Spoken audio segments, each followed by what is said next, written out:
Okay, going to do series now, planets through the houses, and obviously in honor of the sun, I'm going to do sun in the first house today. Sun being the indicator of self, and one of the most obviously after your ascendant and your moon, the next most important planet, even though Atmakarka as well is your soul planet in terms of Gemini astrology, but for all of us, in just as a fixed karaka or significator, sun is a significator of the soul in everybody's chart, and wherever sun sits in your chart, you want to have certain amount of command in that house, whatever the house may be. And obviously, we are all here to fulfill things to do with our soul. So the soul never dies.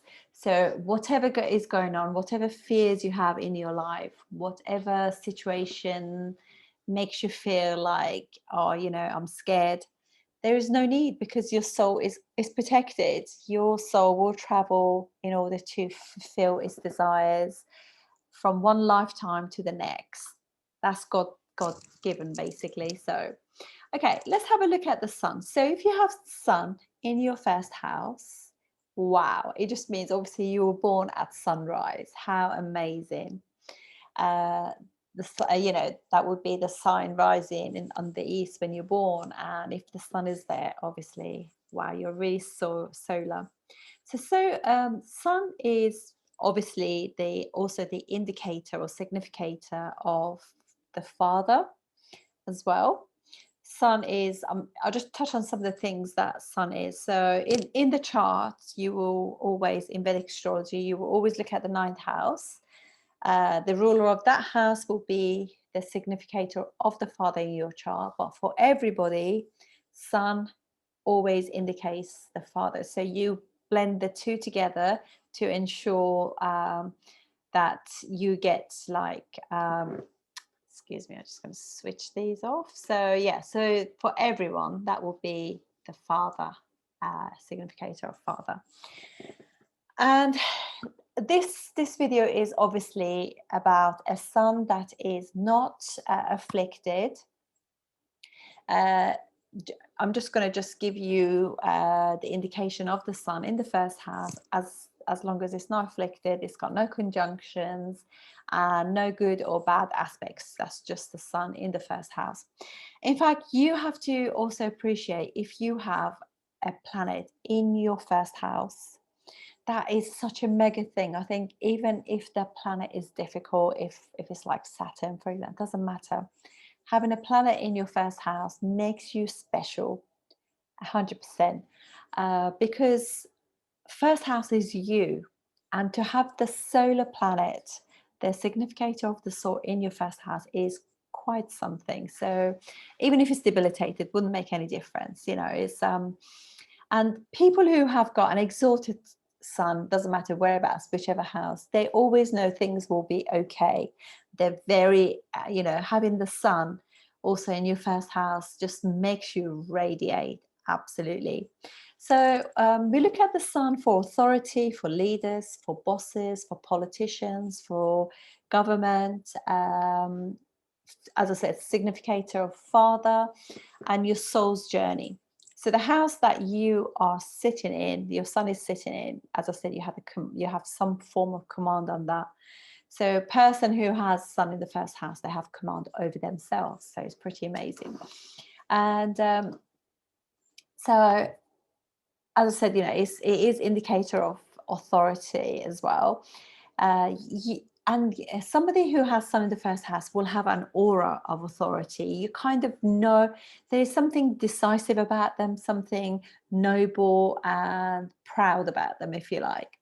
And they normally have, they gain respect, or you can't help but have a certain amount of respect for them. Obviously, this is a sun that is in, particularly if, obviously, sun rules Leo.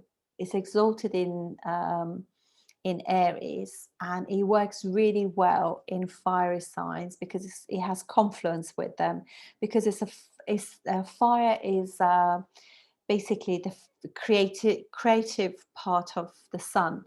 And sun is artistic, is the singer, as per Gemini astrology. So it has this kind of very creative, uh, artistic ways about it as well, which is pretty amazing. And obviously, it's also very much about very self-assured as well, having the sun in the first house. Clearly, it'd be very different.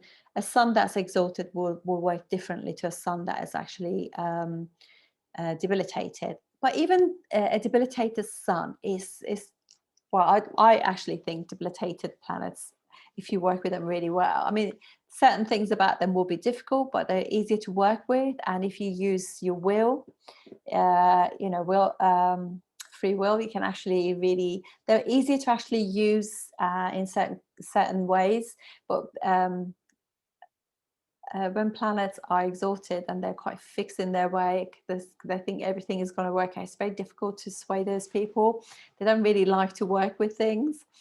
Anyway, so they tend to have a strong physique, body, and they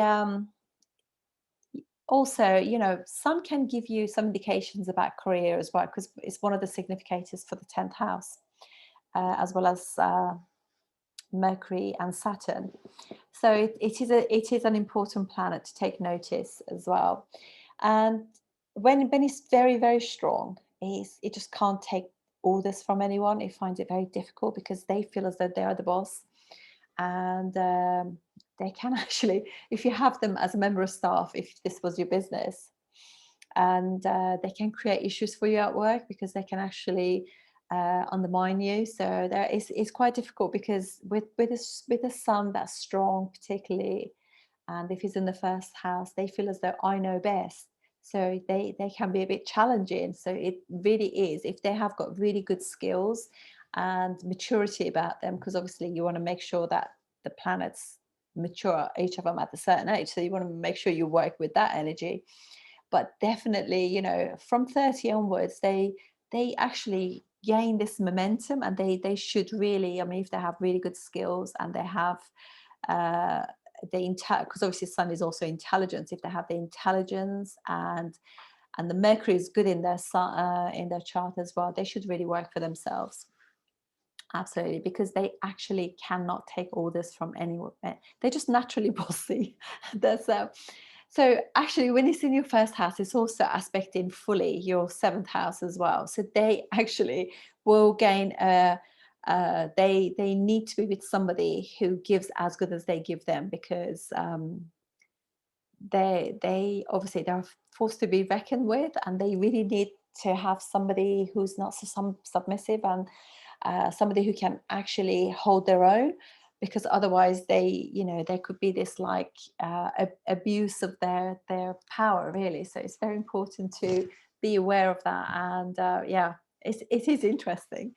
They're very, very image aware. They want to control the partner as well. So if the partner this is the reason why I'm not saying this is about Leo at all, but Leo ascendant obviously is a fixed sign, and their 7th house is Aquarius. And they do well with that, because as stubborn as Leos are, where Aquarius, so they go for that flavor. I mean, it doesn't, just because it's your 7th house doesn't mean that you end up with Aquarius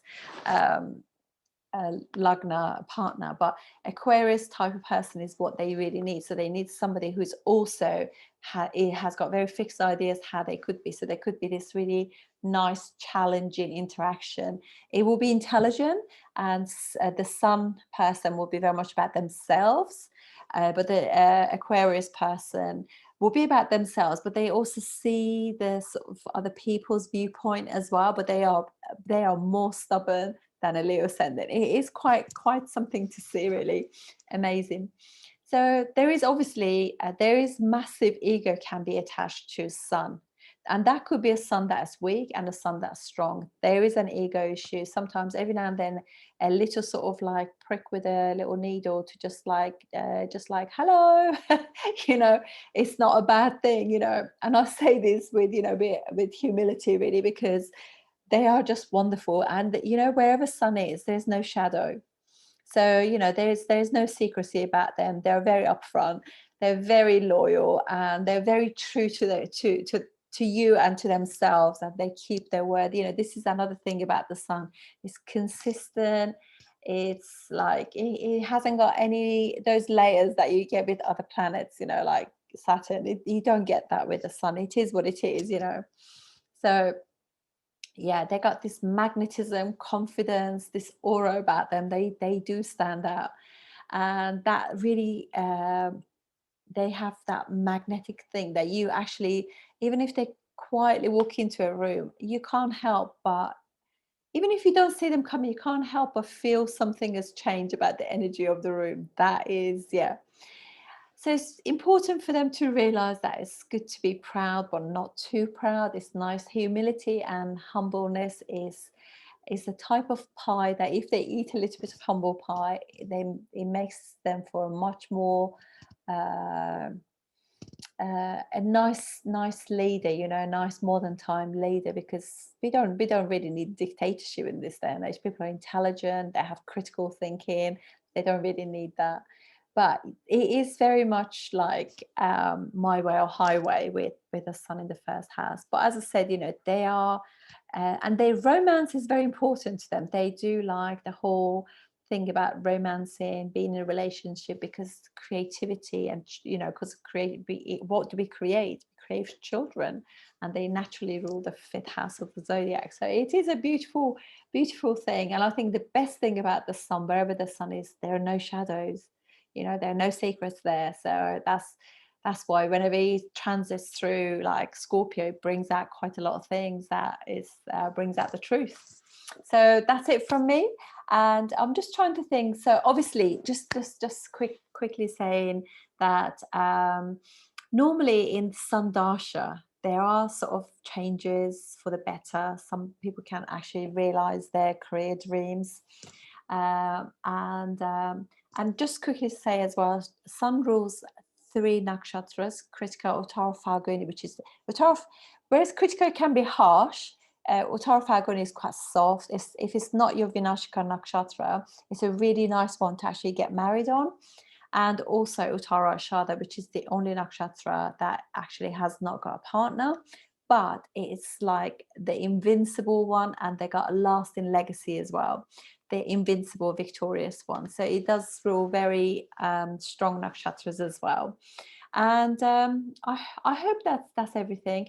What else does, you know, sun is also the significator of the first house too, just naturally, because it is actually exalted in the first sign of the zodiac, which is Aries. It's actually exalted at 10 degrees of Aries and debilitated at 10 degrees of Libra.